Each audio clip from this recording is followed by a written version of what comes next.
Conscious, becoming conscious is linked to mobilization and organization, something we mentioned last year. We must make clear distinctions between mobilizers and organizers. To be an organizer, you must be a mobilizer. But being a mobilizer doesn't make you an organizer. Much confusion is to be found here. Malcolm X was a great mobilizer. He was a great organizer. Martin Luther King was a great mobilizer. He was not a great organizer. These facts can be easily seen from King and Malcolm. When Malcolm went to a place, he left a mosque. When King went to demonstrations, he broke down desegregation and he moved on. As a matter of fact, King was not concerned with organization to the point that even though he was the most popular Baptist preacher in America, without the shadow of a doubt, and probably, beyond the shadow of a doubt, the most loved, he could not become president of the National Baptist Convention. Yeah, so many of them. The National Baptist Convention.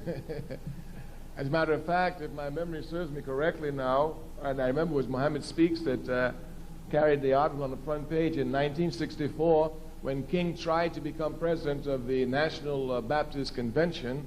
There was so much confusion there that a minister was actually pushed off the stage and died in the struggle. Yeah. And of course, King lost. The man who won was a reactionary man by the name of Jackson.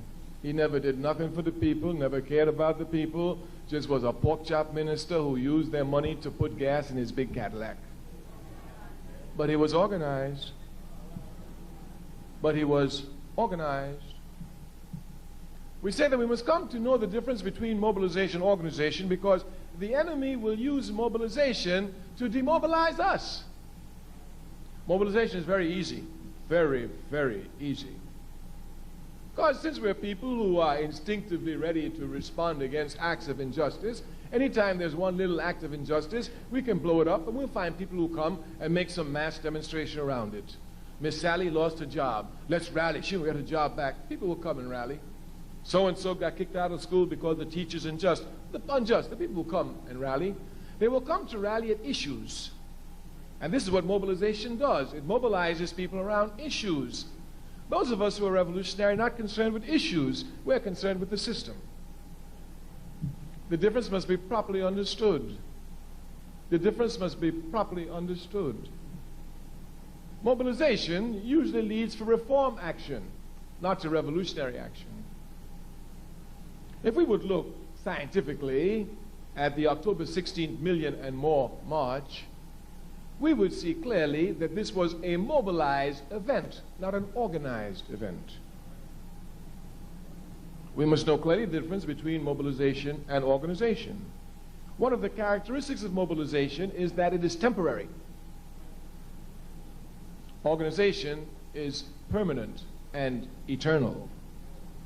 Clear differences must be made because the unconscious can usually be captured easily around one-issue items, around mobilization items, but it's hard to catch them around organization. But these unconscious must be brought to organization. We must transform mobilization to organization.